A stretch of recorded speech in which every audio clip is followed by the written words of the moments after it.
हाय subscribers, आपका boards की पढ़ाई पर स्वागत है। तो जिन्होंने सब्सक्राइब नहीं किया है जल्दी से सब्सक्राइब कर दीजिए। तो जिन्होंने सब्सक्राइब नहीं किया है जल्दी से सब्सक्राइब कर दीजिए। तो चलिए, आज का हम लोग का चैप्टर है चैप्टर 6 लाइफ प्रोसेस बायोलॉजी का। तो ये एपिसोड नंबर 1 है। तो इस पर हम लोग आज पढ़ेंगे कि हम लोग का लाइफ प्रोसेस में डाइजेशन, एक्सक्रीशन, ट्रांसपोर्टेशन, रेस्पायरेशन कैसे होता है। तो ये सब फंक्शन कैसे होता है और कहाँ होता है और क्यों होता है, तो ये सब हम लोग पढ़ेंगे। तो चलिए अपने आज की वीडियो को शुरू किया जाए। तो फर्स्ट वी हैव क्वेश्चन 1 कि how do we tell that difference between alive और which is not alive. Means हम लोग कैसे कर सकते हैं कि कौन जिंदा है और कौन मुर्दा है। तो इसका सिंपल सा आप एग्ज़ाम्पल ले सकते हैं कि जो ज़िंदा है वो मूव करेगा, उसके अंदर ग्रोथ होगा, वो च्यूइंग करेगा, खाना खाएगा। और जो मुर्दा है वो कुछ नहीं, वो अपना जैसे है वैसे ही रहता है। तो यही फ़र्क है हम लोग का, मीन्स कौन लाइव है और कौन अनलाइव है।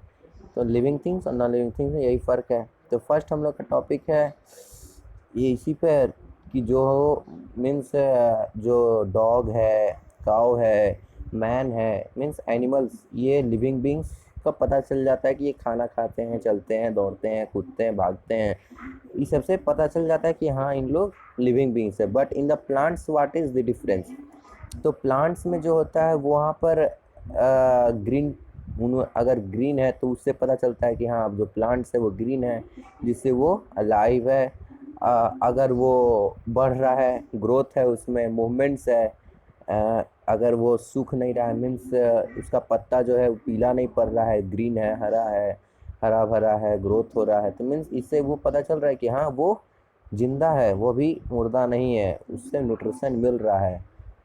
मीन्स यही सब पता चलता है कि जो मूवमेंट्स है, इससे हम लोग को ये पता चलता है कि जो भी लिविंग बींग्स हैं, नॉन लिविंग बींग्स हैं, उन लोगों में हो रहा है, मतलब उन लोगों का लाइफ प्रोसेस चल रहा है कि नहीं। तो फिर हम लोग का जो होता है आता है topic what are the life process. तो लाइफ प्रोसेस क्या होता है। तो लाइफ प्रोसेस हम लोग का होता है कि मीन्स जो प्लांट्स और एनिमल्स होते हैं उन लोग में अलग अलग सा लाइफ प्रोसेस होता है। मीन्स प्लांट्स का कुछ और होता है या एनिमल्स का कुछ और होता है।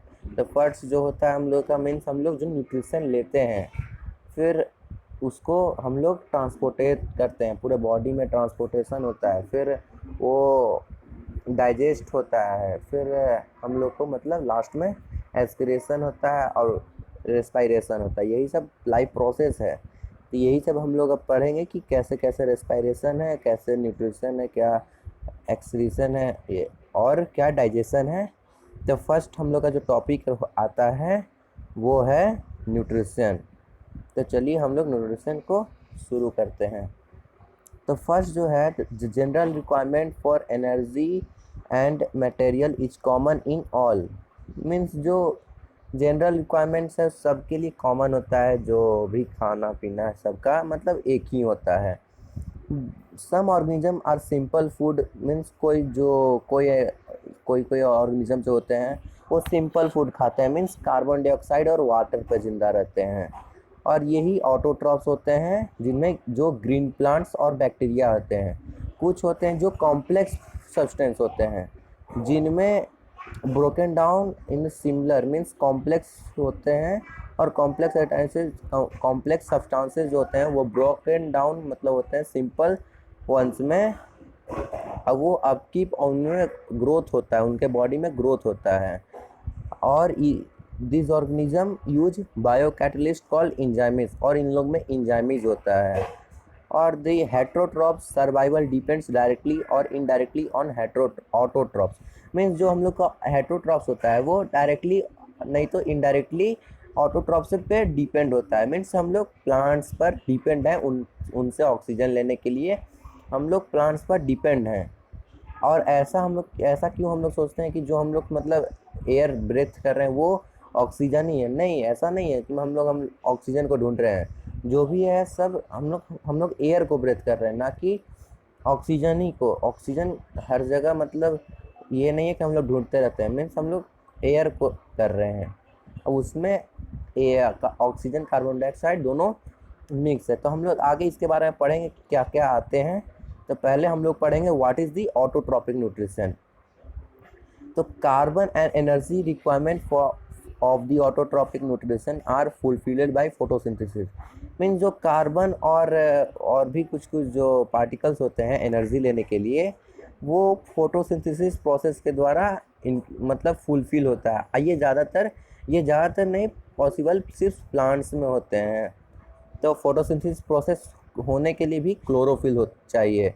It is a process by beach autotroph take in substances from the outside and convert them into a stored forms of energy।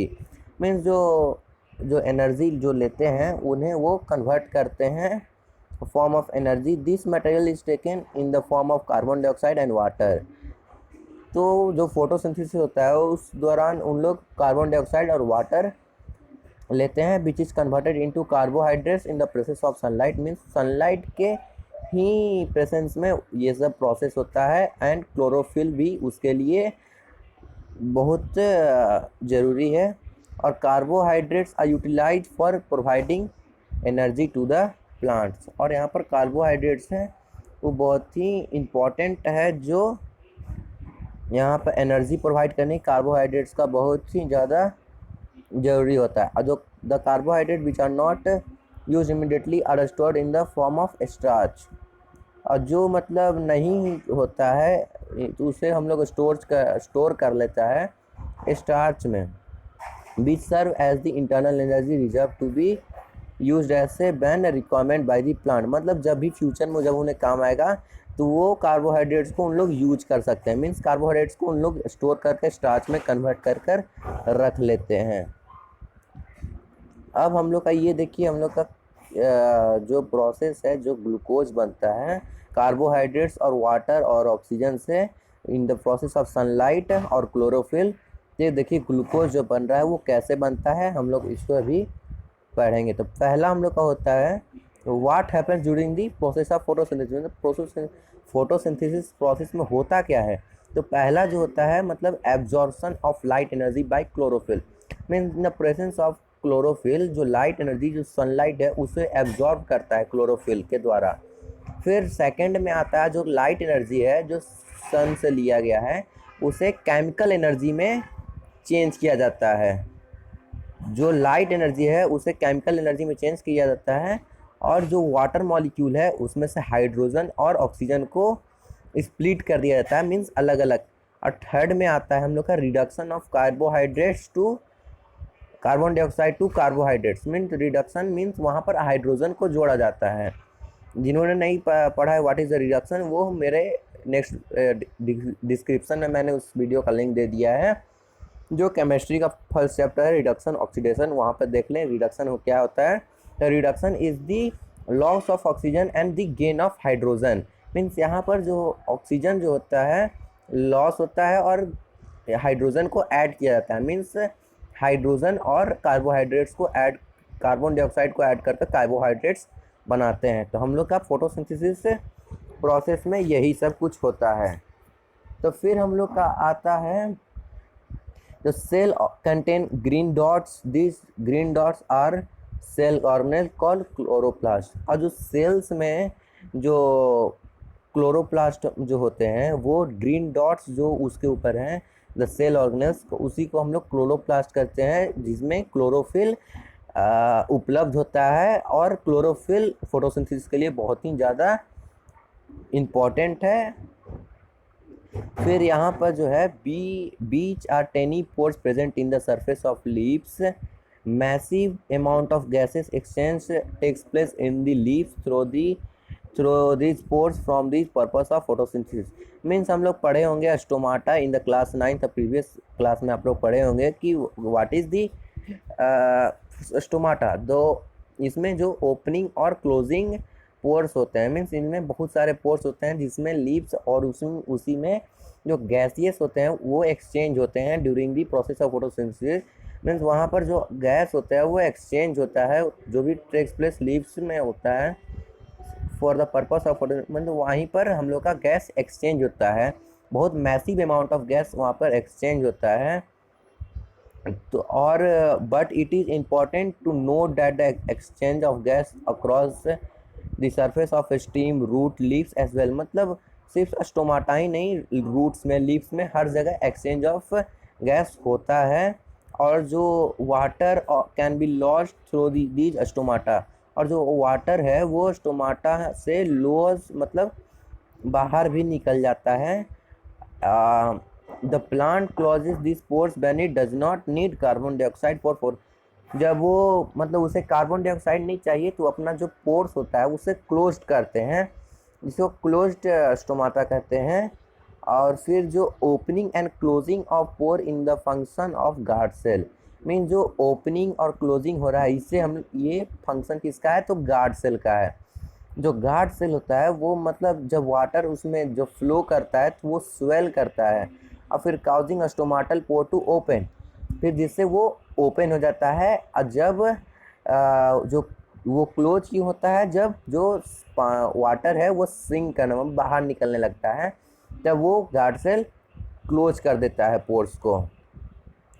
और फिर ये तो था कि हम लोग का जो गैस था मतलब वो गैस का एक्सचेंज था और स्टोमाटा से। बट वाटर का क्या होता है, तो water used in photosynthesis, water भी यूज होता है, जो वाटर मॉलिक्यूल्स हैं उन लोग का क्या होता है, तो water is used in the photosynthesis is taken up from the soil by the roots in terrestrial plants. Mean जो हम लोग का जो वाटर है वो भी जो प्लांट्स में आता है तो रूट से आता है। और other material like nitrogen, phosphorus, iron, magnesium are taken up from the soil. Mean other जो नाइट्रोजन हो गया, फॉस्फोरस हो गया, आयरन हो गया, मैग्नीशियम हो गया, ये भी हम लोग का सॉइल से प्लांट में इंटर करता है। और नाइट्रोजन जो है बहुत ही एसेंशियल है, एलिमेंट है फॉर दी फोटोसिंथेसिस, प्रोटीन और अदर कंपाउंड इसमें होता है। This is taken up in the form of inorganic nitrates or nitrates, or it is taken up as the organic compound which have been prepared by bacteria from atmospheric nitrogen। और जो ये सब जो organelles होता है ये bacteria से भी हम लोग ले सकते हैं थ्रू दी एटमॉस्फेरिक नाइट्रोजन। फिर सेकंड प्रोसेस अब हम लोग का क्या है, हेट्रोट्रॉपिक न्यूट्रिशन, जो प्लांट्स में नहीं एनिमल्स और जो बैक्टीरिया फंगी है ये सब में ये होता है। तो हम लोग अब जानेंगे कि हेट्रोट्रॉपिक न्यूट्रिशन क्या होता है। तो each organism is adapted to its environment, mean जितने भी ऑर्गेनिज्म हैं वो इन्वायरमेंट पर डिपेंड होते हैं। मीन्स जिस टाइप का इन्वायरमेंट है उस पर वो डिपेंड होते हैं। The form of nutrition differ depending on the type of ability of food material as well as how it is obtained by the organism. Means वो डिपेंड होते हैं कैसा उन्हें न्यूट्रिशन मिल रहा है, कैसा उन्हें फूड मिल रहा है, उस पर वो डिपेंड होता है। मीन्स हर एक ऑर्गेनिज्म, हर एक एनिमल्स का अलग अलग फूड होता है, अलग अलग कैपेसिटी होता है, डाइजेशन का अलग अलग एक्सेसिबिलिटी होता है फूड लेने का, न्यूट्रिशन का। मीन्स हर एक ऑर्गेनिज्म में अलग अलग टाइप का न्यूट्रिशन पाया जाता है और ऑब्टेन किया जाता है। There is a range of strategy by which the food is taken in the use by organism. कोई ऑर्गेनिज्म जो होते हैं वो पहले ही ब्रेक डाउन कर देते हैं फ्रूट को, फिर उससे अपने बॉडी में लेते हैं। फिर कोई जो होते हैं वो पहले फूड को ले लेते हैं फिर उसे ब्रेक डाउन करते हैं इन द बॉडी, और वो एनिमल्स होते हैं। और जो fungi like bread moulds, some organism break down the food material outside the body and absorb it, जो पहले ब्रेक डाउन करते हैं और खाते हैं, जो इनसाइड लेते हैं उन्हें फंगी कहते हैं। और other taken whole material and break it inside the body, जो इनसाइड पहले खाते हैं उसके बाद उसको ब्रेक डाउन करते हैं, तो वो होते हैं हम लोग का animals. Some other organism derive nutrition from plants and animal without killing them. और कोई जो होते हैं जो मतलब उन्हें बिना मारे भी खा जाते हैं, वो like parasitic nutritive strategy is used by a wide variety of organism like cuscuta, अमरवेल, orchid, ticks, lice, leeches and tapeworms. तो how do organism obtain their nutrition, means जो ऑर्गेनिज्म होते हैं वो अपना न्यूट्रिशन कैसे एब्जॉर्ब करते हैं। The in a single cell organism the food may be taken by the entire surface. Means जो सिंगल सेल जो होते हैं उनमें जो पूरा इंटायर सरफेस से फूड लिया जाता है। But the complexity of organism increases, different part become specialise to perform different function. Means उनमें जब फूड जो आता है तो उनका कॉम्प्लेक्सिटी बढ़ जाता है, जिस प्रकार का खाना है उस मतलब वैसा ही उनका अलग अलग फंक्शन अलग अलग काम करने लगता है। Like the amoeba takes food using temporary finger like extension of the cell surface use fuse over the food particle forming की food vacuoles। मैम ऐसा फिंगर लाइक स्ट्रक्चर अमीबा में होता है। फिर सेकंड में हम लोग का आ जाता है the food particle form the food vacuoles. और फिर inside the food vacuole complex substances are break down into similar ones which then diffuse into cytoplasm, then remaining undigested material is moved to the surface of the cell and thrown out। और जो बाकी का जो undigested है उसे move कर दिया जाता है, उसको बाहर निकाल दिया जाता है। ये ज़्यादातर यूनिसेल्युलर ऑर्गेनिज्म में होता है। अब हम लोग पढ़ेंगे nutrition in human beings. Means human being में कैसे न्यूट्रिशन को डाइजेस्ट किया जाता है। तो चलिए ये बहुत इम्पॉर्टेंट है। ये हम लोग पे मतलब मतलब हम लोग के जैसा है, तो इसे हम लोग को पढ़ने में ज़्यादा इंटरेस्ट आएगा कि हाउ दी मतलब फूड्स जो है हम लोग में कैसे इंटर करता है और कैसे बाहर निकलता है और उसका कैसे कैसे हम लोग एनर्जी गेन करते हैं। तो चलिए अब इसको भी पढ़ लिया जाए कि हम लोग का न्यूट्रिशन जो है वो कैसे गेन किया जाता है। तो चलिए न्यूट्रिशन इन ह्यूमन बीइंग को शुरू किया जाए। तो इसमें सबसे बड़ा जो कैनाल होता है वो है alimentary canal. Is basically a long tube extended from the mouth into the anus. Means हम लोग का जो माउथ है वहाँ से लेकर एनस तक ये सबसे बड़ा एलिमेंट्री कैनाल सबसे बड़ा ट्यूब होता है और सबसे लंबा ट्यूब होता है पूरे बॉडी में, पूरे ह्यूमन्स बॉडी में। We can see that the tube has different part, various region are specialised to perform different function. What happened to the food once it enter our body? Means जब हम लोग का food जो है वो body में जब इंटर करता है तो उसके बाद क्या होता है। तो चलिए इसके बारे में हम लोग डिस्कस करते हैं, जिससे आपको पढ़ने में बहुत ही ज़्यादा अब मज़ा आएगा। तो we eat various types of food which has to pass through the same digested track. Naturally the food has to be processed to generate particles which are small and to same texture. This is achieved by crushing the food from with our teeth। जो हम लोग का जो teeth होता है वो food को crush करने में काम आता है। फिर lining of the canal is soft, the food is also wetted to make a passage smooth. और फिर जो उसके बाद जो है हम लोग का जो फूड है उसे ट्रैवल करने के लिए पैसेज मतलब स्मूथ करने के लिए जो वाटर जो निकलता है मतलब जो पानी जैसा जो माउथ में दिखता है वो पानी उसको हम लोग सलाइवा कहते हैं। अब वो कहाँ से एक्सक्रीट होता है तो वो सलाइवरी ग्लैंड से एक्सक्रीट होता है। और जब वो another aspect of food be indigest is it complex nature.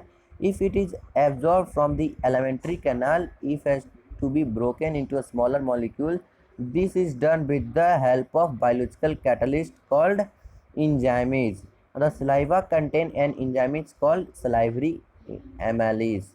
Means जो saliva जो enzymes जो contain करता है, जो salivary glands produce saliva जो produce करता है उसे हम लोग salivary enzymes कहते हैं और salivary amylase कहते हैं।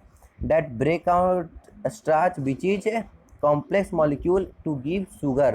जो मॉलिक्यूल को कन्वर्ट कर कर उसे शुगर में कॉम्प्लेक्स शुगर में कन्वर्ट करता है। देखिए यहाँ पर फिगर दिया हुआ है, यहाँ पर फिगर हम लोग का मतलब दिया हुआ है पूरे ह्यूमन बॉडी स्ट्रक्चर का। ये फिगर को आप लर्न कर कर इसे ड्रॉ भी कर सकते हैं। तो the food is mixed thoroughly with saliva. अब हम लोग का जो फूड है वो सलाइवा के साथ मिल गया है।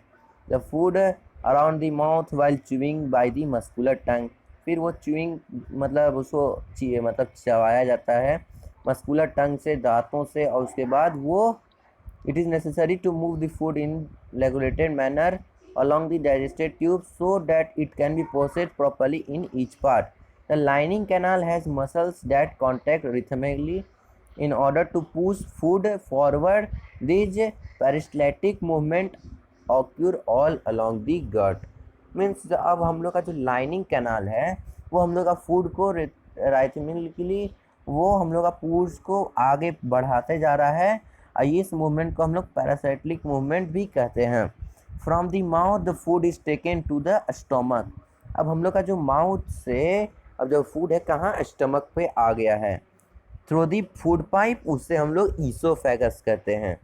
ये वाला जो लाइन है इसे हम लोग ईसोफेगस कहते हैं। देखिए यहाँ पर लिखा हुआ है, इसे ईसोफेगस इसे कहते हैं। ईसोफेगस हम लोग इसे कहते हैं। ये सब क्वेश्चन ज़्यादातर आता है। The stomach is a large organ which expand then food enter it. अब स्टोमक हम लोग का सबसे लार्ज ऑर्गन है, इसलिए इंटर होता है और फिर mix with the food and digestive juice. अब जो है हम लोग का digestion function are taken care by the gastric glands. Means जो गैस्ट्रिक ग्लैंड जो स्टोमक के वाल में प्रेजेंट होता है वहाँ पर जो फूड है उसको हाइड्रोक्लोरिक एसिड में कन्वर्ट कर दिया जाता है। जब वो स्टोमक के जो पहुँचता है तो उससे जो गैस्ट्रिक ग्लैंड्स जो है उसे हाइड्रोक्लोरिक एसिड में कन्वर्ट कर देता है। A protein digestive enzyme is called pepsin and mucus. The hydrochloric acid creates a acidic medium which facilitates the action of enzyme pepsin। और जो what other function do you think the served by the acid? The muscus protect the inner lining of the stomach from the action of acid under normal condition। Means जो यहाँ पर हम लोग का जो मस्कस है वो हम लोग को बचाता है, मतलब जो स्टोमक का जो इनर लाइनिंग है उसे हाइड्रो मीन्स हार्मफुल एसिड से वो उसे बचाता है। इसे बचाने में ये काम आता है। जो मुस्कस जो प्रेजेंट होता है पेप्सिन और मुस्कस। और फिर हम लोग का जो have often heard adult complaint about acidity. Means जो बहुत को मतलब जो बड़े बुजुर्ग हैं उन्हें एसिडिटी का प्रॉब्लम होता है। तो आइए पता करते हैं कैसे होता है और क्यों होता है। तो exit of food from the stomach is regulated by the sphincter muscles which releases it a small amount into a small intestine. From the stomach the food now enter into the small intestine. This is the longest part of the alimentary canal which is fitted into compact space because of extensive cooling. The length of the small intestine differ in various animals depending on the food they eat. Herbivorous eating grass need a longer small intestine to allow the cellulose to be digested. Meat is easier to digest, hence carnivorous like tigers has a shorter small intestine. Means इसमें जो है मतलब कि जो अलग अलग पर depend करता है। मीन्स हर्बीवोरस और कार्निवोरस पर अलग अलग ये डिपेंड करता है कि किसका स्मॉल इंटेस्टाइन बड़ा है और किसका छोटा है। मीन्स जो हर्बीवोरस होते हैं जो ग्रास और सेल्यूलोज जिन्हें डाइजेस्ट करना होता है उन लोग का स्मॉल इंटेस्टाइन बड़ा होता है, क्योंकि और जो हम लोग जो मीट एनिमल्स जो ये खाते हैं हम लोग का इंटेस्टाइन स्मॉल होता है, क्योंकि इसे डाइजेस्ट करने के लिए इंटेस्टाइन बड़ा ज़रूरत नहीं है। और वो जो बड़ा सेल्यूलोज ग्रास को डाइजेस्ट करने के लिए बड़ा इंटेस्टाइन का बहुत ज़रूरत पड़ता है। अब हम लोग का आता है कि जो स्मॉल इंटेस्टाइन है it is a site of complete digestion. Means हम लोग का जो स्मॉल इंटेस्टाइन होता है वहाँ पर कंप्लीट डाइजेशन प्रोसेस हो जाता है ऑफ कार्बोहाइड्रेट्स, प्रोटीन और फैट।